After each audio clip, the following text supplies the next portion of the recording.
Hi, my name is Nicole Harris. I'm Eric. I'm Cinque Curry. I'm Martina. And today we'll be talking to you about communication, both personally and in organization deconstructions, and how vital it is to the success of oneself and their business. We're going to talk about communication in the workplace and the education field based on the NAYC accreditation standards. Under Section Code Principles P14, it says we shall use two-way communications to involve all those with relevant knowledge, including families and staff, in decisions concerning child and appropriate, ensuring confidentiality of sensitive information. Under Section 2, ethical responsibilities of families, we should develop relationships of mutual interest and create partnerships with families we serve. To welcome all family members, encourage them to participate in the program, include involvement, acknowledge families' child-rearing values and their right to make decisions for their children. Under principles, he says we shall not deny family members access to their child's classroom or program setting unless access is denied by court or other legal restrictions. And we shall inform families of program philosophy, policies, curriculum, assessment systems, cultural practices, and personal qualifications in accordance with our ethical responsibilities with the children. And we shall inform family and when appropriate, involve them in policy decisions.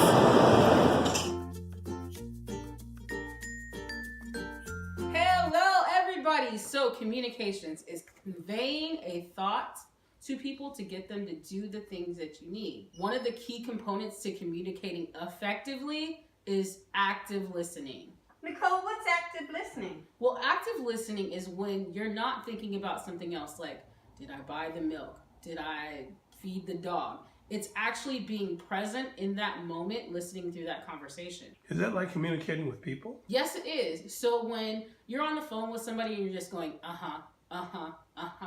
and you're not letting them get a word in edgewise, guess what? That's not communicating effectively because you've missed half of the conversation.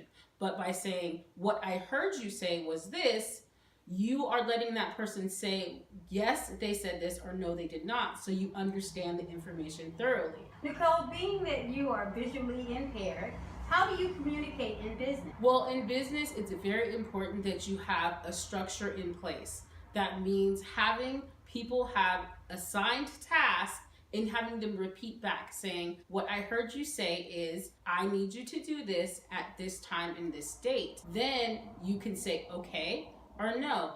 Also providing division of labor with clear guidelines, saying this is the date it's due and these are my expectations, and having them repeat back or agreeing or disagreeing to what you said so everybody is on the same page. Would that be like a professor giving you an assignment in college? Yes, exactly. In the beginning of the semester, we are giving a syllabus. That syllabus lays out a timeline for what is expected of us, and we have to communicate based on our needs. For me, as a visually impaired student, I have what's called accommodations. Therefore, I sit down and talk with the professor and express my needs for that class, as well as provide them with some tools to help support me in that academic environment. Is this the first time the communication issue came up with you at school, or has it been a problem, or is it not a problem? Communications is actually a problem for many people because we're so busy and fast-paced in this Western world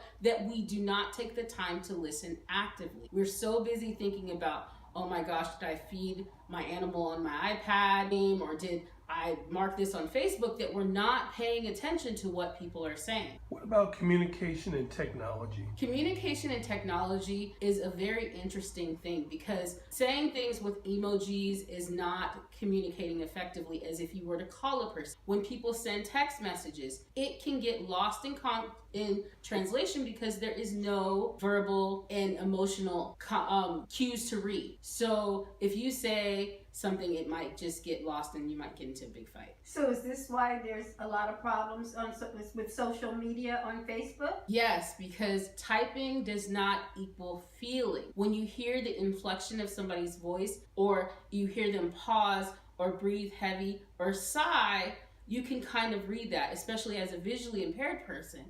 Visual cues are very important to people. And when you don't have the ability to use those visual cues, you have to hone into what people are saying. It just makes you a better listener. So what you're saying is to communicate effectively, we need to have active listening.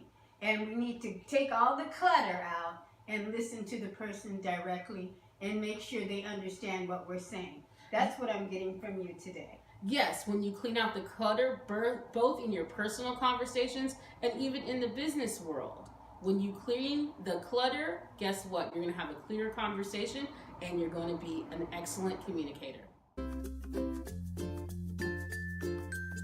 Hello, and welcome everyone to Improving Personal Communication Skills 101. Today I'm going to be giving you some condensed skills that you can work on to improve your personal communication skills. The first one being be self-aware. In being self-aware, I want you guys to take 5 minutes to reflect. At the end of each day, think about how you're feeling emotionally, how you've communicated with others, and how they're communicating with you. From there, take another 5 minutes to meditate. Take time to clear your mind and flush yourself of all the negative energy that you might be having throughout the day and be ready to communicate fresh for the next day. This is important because what it does is opens you up for people to communicate with you, and you want to be an open window and never a closed door when it comes to communication. Next, we're going to move on to our next skill that we can improve on for personal communication, which is make lists and use calendars. What I mean by that is you can be old-fashioned and use a notebook that you carry around to keep a to-do list to stay organized with, or you can use memos in your phone. You can also use a full calendar, as you can see I have displayed here. That's something I use every day. Or you can use Google Calendar, which you can have other people see and know what's going on with you throughout your day and week and so on. These are important because ultimately you're staying organized. That's the most important thing here, guys. Staying organized. This is going to be big in your communication because you'll always know what's going on, so you can communicate with others and let them know what's going on as well, and they can stay up to speed on you and what's going on in your life. Moving on from there, we're going to talk about skill number 3, which is ask questions. Asking questions is important because it improves your active listening skills, which I'm sure Nicole will talk to you guys already about, which is an important part of communication, both in business as well as in your personal communication. Everyone wants to know that what they're talking about is interesting and that you're actively listening. It also gives you a different perspective when you ask people questions about what they're talking about. Maybe you think you understand exactly what they're saying, but by asking a question you get more clarification, and maybe now you don't agree necessarily, or you maybe even agree even more. Also, certainly not the least, you learn. And learning is a very important part of communication because it furthers your communication skills. Just like we're learning all of this right now because I'm communicating it with you. Now you've learned something and you can pass it on, and then we'll continue communication. These are just 3 simple things. I didn't want to overwhelm anyone today. I hope I wasn't talking too fast, and I hope you were able to keep up. But those were 3 skills that I think you can use to improve your personal communication skills. Thank you. Are you tired of being a stupid kitty in the workforce? Well, here are some helpful tips to help you. Do you know what kind of workforce you want to go into? Is it Google or is it a mom and pop shop? Well, you need to know how to communicate in both. There are different styles for each one. So when it comes to Google, they're going to have a more relaxed, mellow tone about them. So you want to kind of communicate that way, but you also don't want to be too friendly, and you still want to have that professional quality. So you're not saying like shit or anything like that, but you can still be relaxed and professional. And for a mom and pop shop, communication is like, you still don't look that, you still talk professionally, but Chloe, look over here. Chloe, yeah, look at me. Mom and pop shop, you still talk maybe a little bit more professional than you would at, like, say, Google, because there's not your mom and pop. You also have to take into account how they communicate as well. For Google, they're more towards, like, email or technology based, and then a mom and pop, they don't really have that kind of money to spend on that. So you're going to have more face-to-face interactions than you probably would at Google. So you have to learn to adapt to those techniques. Are you an introvert as well? Are you an extrovert? You have to understand yourself as well. And if you're able to adapt to those situations where they need you to be an extrovert, like Google, they want you to be outgoing. They want you to sales and also a mom and pop shop as well. But you don't really have to be, they're not really like a well-known brand where you have to be like super, well, you can go the extra mile, but yeah. So when it comes to technology and stuff, we're always changing, we're always adapting, so we have to learn to communicate better with technology. We have to find